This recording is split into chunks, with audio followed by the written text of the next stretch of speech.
Bienvenidos una semana más a nuestro noticiero semanal de Radio Internacional de Noticias. La policía egipcia interviene para impedir que argumentaron en Nueva York ante la comisión. Como noticias nacionales presentamos Medio centenar de asociaciones pro vida han convocado a facilitar datos precisos al respecto a la... Terminaremos con noticias de la Santa Sede. El Vaticano recoge firmas para defender a no nacidos. De la Conferencia Episcopal Italiana.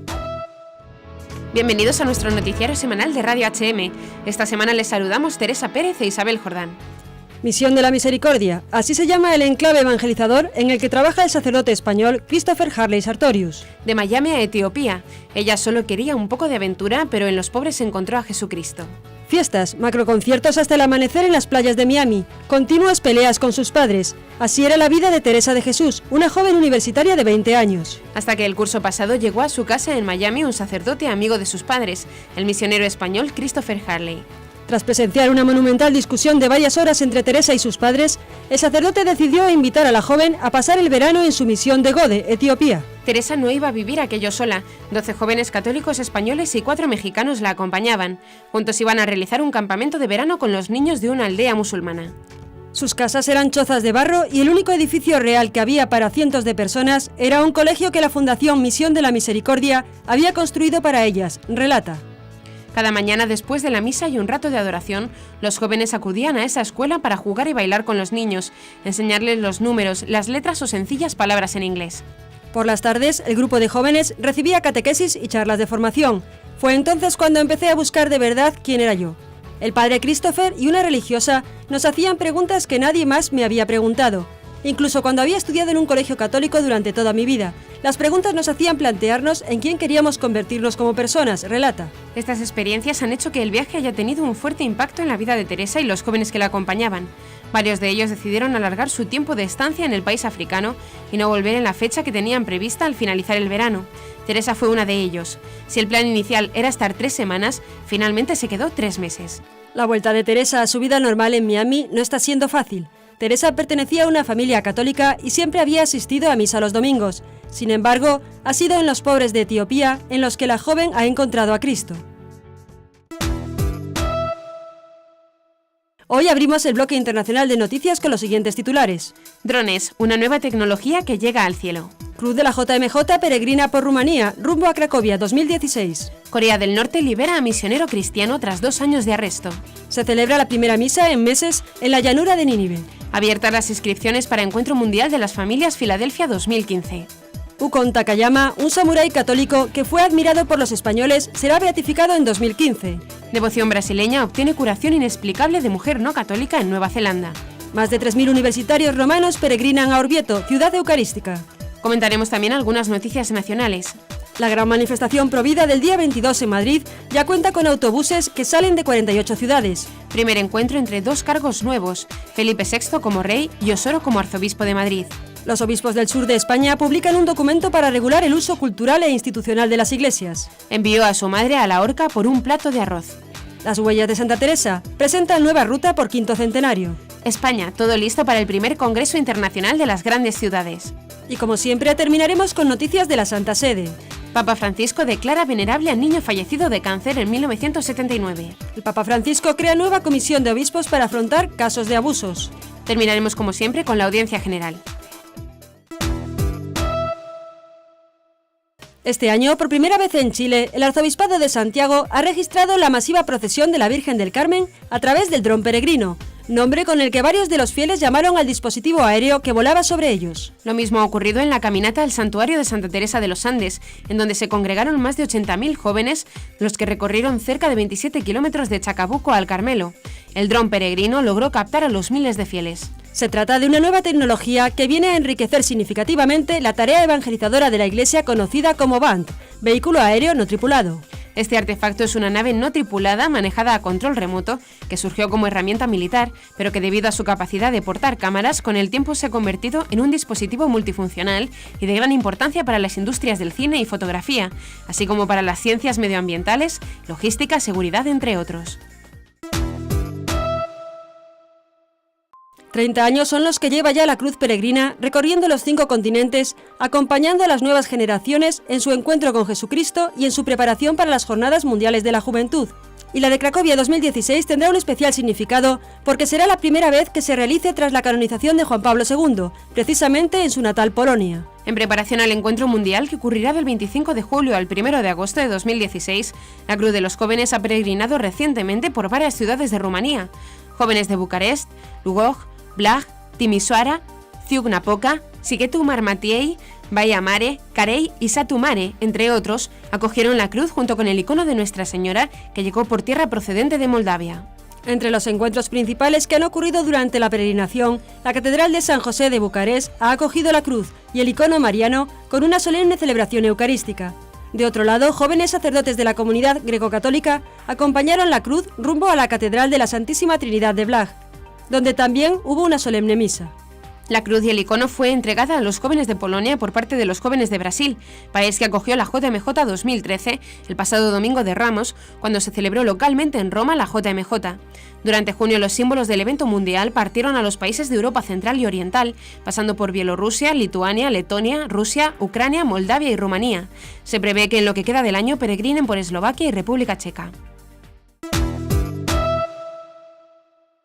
El Departamento de Estado de Estados Unidos ha confirmado recientemente la liberación del misionero cristiano Kenneth Bae y de Matthew Todd Mueller, ambos ciudadanos estadounidenses, retenidos por las autoridades de Corea del Norte durante 2 años y 7 meses respectivamente. En un comunicado difundido el 8 de noviembre, el Departamento de Estado informó de la liberación de los ciudadanos estadounidenses Kenneth Bae y Matthew Todd Mueller de la República Popular Democrática de Corea, Corea del Norte, donde han sido detenidos durante 2 años y 7 meses respectivamente.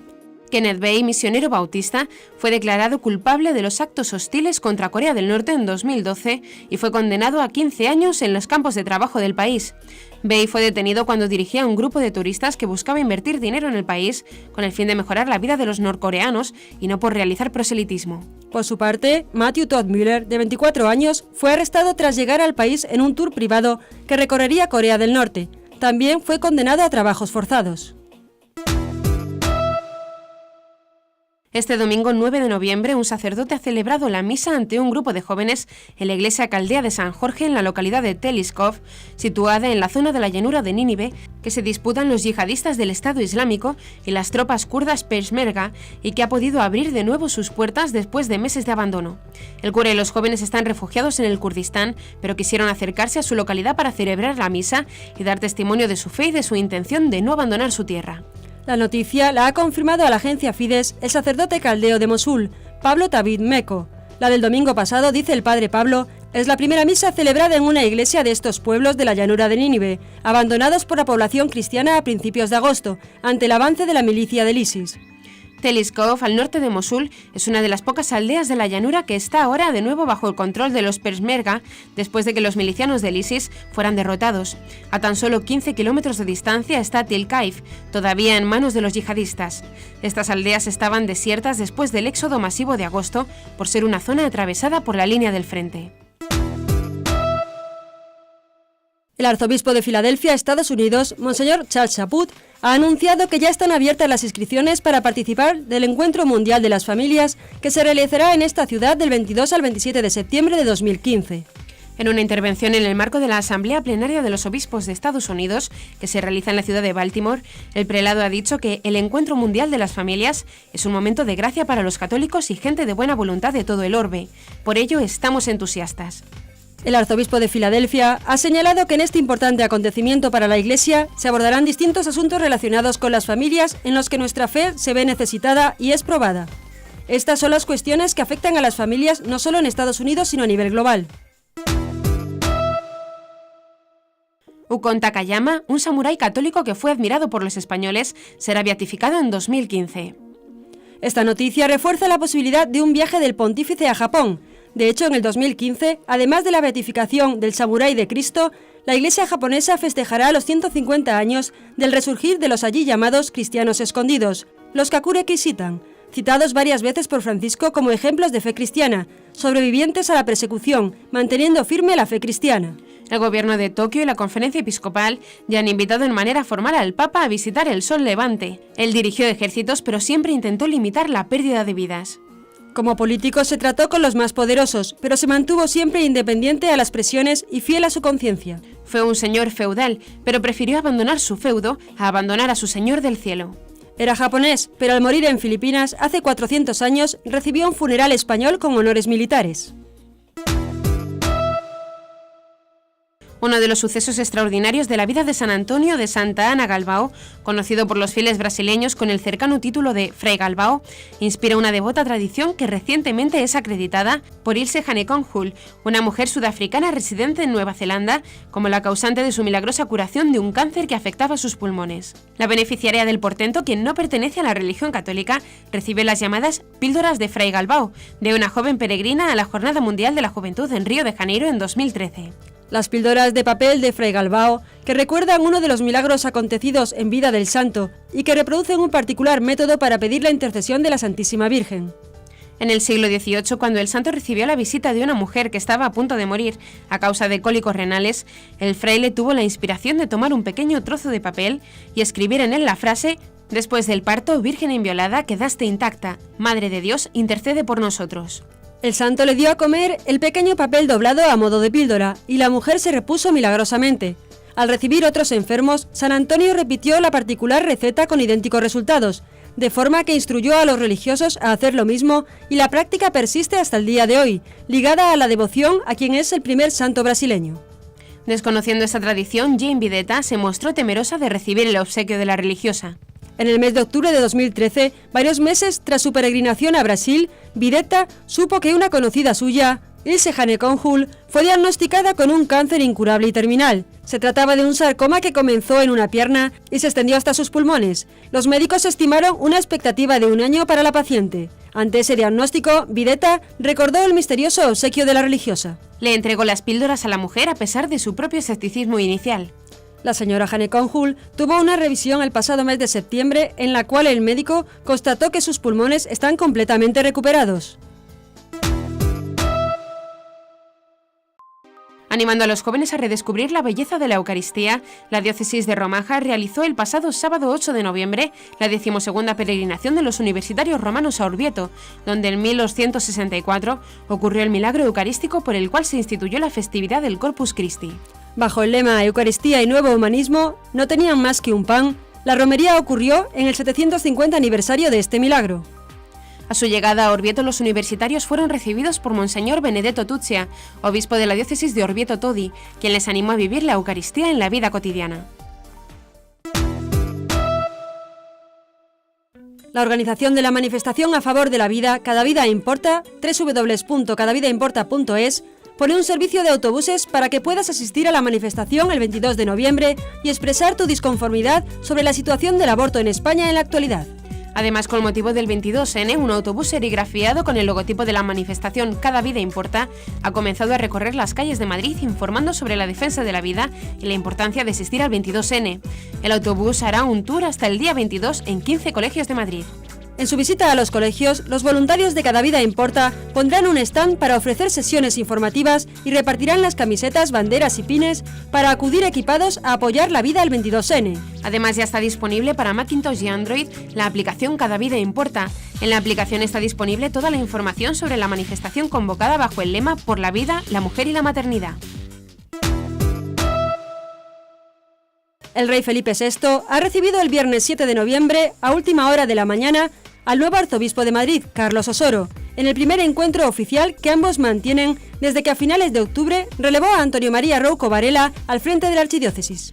La reunión con Osoro ha sido la última de las 3 que el rey ha celebrado a lo largo de la mañana, después de recibir a los patronos de la Fundación Iberoamericana y al nuevo presidente de Radio Televisión Española, José Antonio Sánchez. Sonriente, el monarca ha saludado al arzobispo en el Salón de Audiencias de la Zarzuela y le ha dado la bienvenida al tiempo que le estrechaba la mano, para posar ambos para los medios gráficos. Después, ambos se han dirigido al despacho oficial del rey. Tradicionalmente, el arzobispo de Madrid es quien suele celebrar bodas, bautizos y comuniones de los miembros de la familia real si se realizan en Madrid.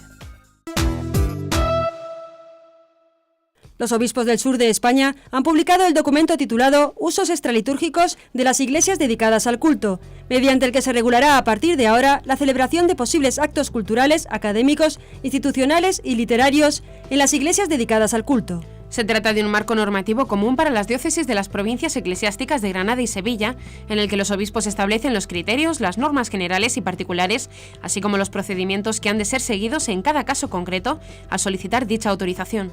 En el mismo, los obispos establecen una serie de normas generales para el uso extralitúrgico de las iglesias y otras normas particulares para conciertos de música sacra y actos culturales, institucionales, académicos y literarios. También se establecen normas específicas para grabaciones y rodaje de películas. Al establecer dichas normas, los obispos han tenido en cuenta las normas generales de la Santa Sede, las normas diocesanas actualmente vigentes, los diferentes convenios de colaboración firmados con administraciones públicas y diversas leyes de aplicación en estos casos. Llega a las librerías españolas Evasión del campo 14, desgarrador relato de un joven que logró escapar de un campo de concentración en Corea del Norte, Shin Dong-jung. Estaba condenado a cadena perpetua y trabajos forzados desde el instante en que nació, el 19 de noviembre de 1982. Su delito fue la huida de Corea del Norte de unos familiares de sus padres mucho antes de que él naciera. Shin fue concebido como bestia de carga. La unión de sus padres fue concertada por los guardias del campo 14, uno de los gulags en los que el régimen de Corea del Norte encierra unos 100.000 presos. Su infancia y juventud las pasó en ese campo hasta que a los 22 años logró escapar a China y desde allí pasar a Corea del Sur. Recogió su testimonio el antiguo corresponsal del Washington Post en Seúl, Blaine Harden, Evasión del campo 14 en naciones occidentales que son mayoritariamente o históricamente cristianas. La historia llega a España de la mano de la editorial Kailas. La historia de Shin abre las terroríficas grabaciones del 20 de agosto de 2013 en Seúl de la Comisión de Investigación sobre Corea del Norte del Consejo de Derechos Humanos de la ONU, encabezada por el juez australiano Michael Kirby. Uno de los primeros recuerdos de Shin, cuenta en esas grabaciones, es de cuando a la edad de 7 años su profesora pegó a una niña de su misma edad por esconder unos granos de maíz en el bolsillo. La niña murió de la paliza unas horas más tarde. Pero el verdadero trauma infantil de Shin es haber denunciado a su madre y a su hermano, a quienes escuchó que planeaban fugarse. Los delató por miedo a ser ejecutado y con la esperanza, tal vez, de recibir una ración un poco mayor de arroz. Las huellas de Santa Teresa se suma a otras grandes peregrinaciones en España, como el Camino de Santiago. Hasta la capital de Italia se desplazaron algunos de los alcaldes de las ciudades que albergarán esta ruta que transcurre entre ciudades en las que la santa fundó algunos de sus conventos más emblemáticos. El peregrino podrá recorrer las ciudades que escoja y en el orden que desee, pero para recibir la teresiana, algo similar a la compostelana del Camino de Santiago, deberá visitar al menos 4 ciudades de al menos 2 comunidades autónomas. Cardenales, arzobispos y obispos de todo el mundo se reunirán en Barcelona del 24 al 26 de noviembre para reflexionar sobre el papel actual y los retos de la metrópolis. Lo harán en el marco del primer Congreso Internacional sobre la Pastoral de las Grandes Ciudades, organizado por el cardenal arzobispo Luis Martínez Sistach. El Papa Francisco saludará a los participantes con un mensaje. Asistirán una treintena de cardenales y arzobispos de metrópolis de todo el mundo. El día 25, a las 19:30 horas, la Basílica de la Sagrada Familia acogerá una celebración litúrgica de la palabra, presidida por el arzobispo de Barcelona. El acto contará también con intervenciones musicales a cargo de la Polifónica de Puigreig y de la Escolanía de Montserrat. Antes, todos los asistentes tendrán la oportunidad de escuchar al pontífice. El Papa Francisco ha aprobado las virtudes heroicas de 8 siervos de Dios, entre ellos Silvio Diseña, un niño fallecido a los 12 años de cáncer de los huesos, en 1979. El joven Silvio nació el 1 de julio de 1967 en el pueblo italiano de Moncalieri. En 1978 le detectaron cáncer en los huesos y recibió el sacramento de la confirmación el 21 de mayo de ese año. El sufrimiento de cada día que padeció su enfermedad, Silvio lo ofreció por una intención particular. El 24 de septiembre de 1979, Silvio falleció en fama de santidad. La Santa Sede ha hecho pública la decisión del Papa Francisco de constituir un colegio especial para el estudio de los recursos de apelación contra sentencias condenatorias por delitos graves cometidos por miembros del clero, que hará parte de la Congregación para la Doctrina de la Fe.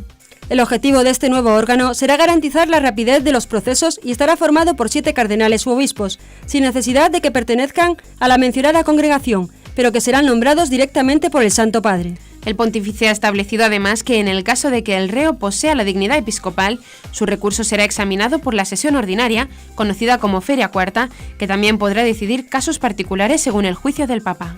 Además, el Papa Francisco ha determinado que este organismo informe de sus decisiones de forma periódica a la sesión ordinaria y que se constituya un reglamento interno especial que regirá el funcionamiento del nuevo órgano. Y ahora les dejamos como siempre con la audiencia del Santo Padre del miércoles. Queridos hermanos y hermanas, en la catequesis de hoy podemos hacernos la pregunta: ¿qué se pide a los obispos, a los presbíteros y a los diáconos para que su servicio sea auténtico y fecundo? San Pablo, en sus cartas pastorales, además de una fe firme y de una vida espiritual sincera, que son la base de la vida, enumera algunas cualidades humanas esenciales para estos ministerios: la acogida, la sobriedad, la paciencia, la afabilidad, la bondad de corazón, cualidades que hacen posible que su testimonio del Evangelio sea alegre y creíble. El apóstol recomienda, además, reavivar continuamente el don que han recibido por la imposición de manos. La conciencia de que todo es don, todo es gracia, los ayuda a no caer en la tentación de ponerse en el centro y de confiar solo en ellos mismos. Uno no es obispo, presbítero o diácono porque sea más inteligente o tenga más talentos que los demás, sino en virtud del poder del Espíritu Santo y para el bien del santo pueblo fiel de Dios. La actitud de un ministro no puede ser nunca autoritaria, sino misericordiosa, humilde y comprensiva. Saludo a los peregrinos de lengua española, en particular a los grupos provenientes de España, Argentina, México. Quiero de alguna manera expresar a los mexicanos, a los aquí presentes y a los que están en la patria, mi cercanía en este momento doloroso de la legal desaparición, pero sabemos asesinato de los estudiantes.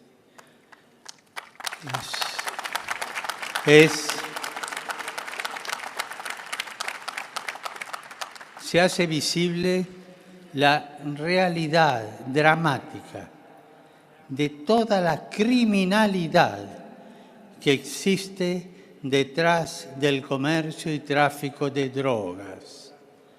Estoy cerca de ustedes y de sus familias.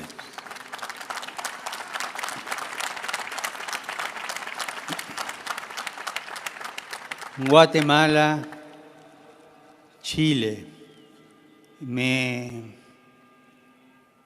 agradó ver este grupo de militares chilenos en estos días en que estamos conmemorando el 30º aniversario de la firma del Tratado de Paz de Argentina y Chile.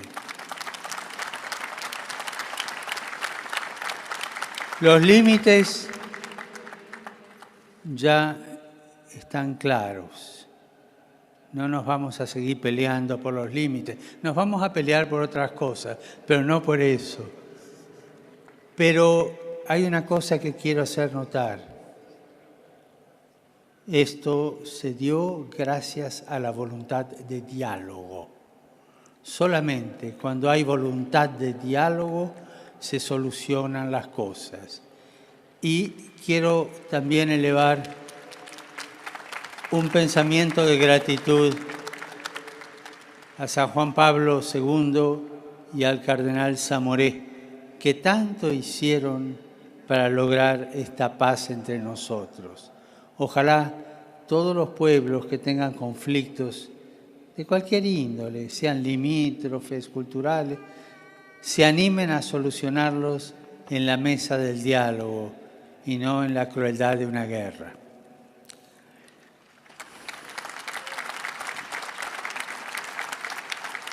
Saludo a todos los ciudadanos de los demás países latinoamericanos presentes. Invito a todos a dar gracias a Dios por las personas que ejercen un ministerio de guía en la Iglesia y la hacen crecer en santidad. Recemos para que sean siempre imagen viva del amor de Dios. Muchas gracias. Y hasta aquí nuestro informativo semanal. Esperamos que haya sido de su agrado. Recuerden que pueden seguir escuchándonos siguiendo el resto de nuestra programación en directo a través de la web www.radiohm.net. En ella podrán encontrar también distintos podcasts con los informativos anteriores y otros audios que también pueden ser de su interés. Seguiremos estos días informando de las noticias de la Iglesia y del mundo a través de nuestros breves espacios informativos que les ofrecemos todos los días, cada media hora, aquí en Radio HM 88.9 FM y HM Televisión. Ayer, hoy y siempre la verdad. Gracias por habernos acompañado. Les han informado Isabel Jordán y Teresa Pérez. Hasta la próxima semana.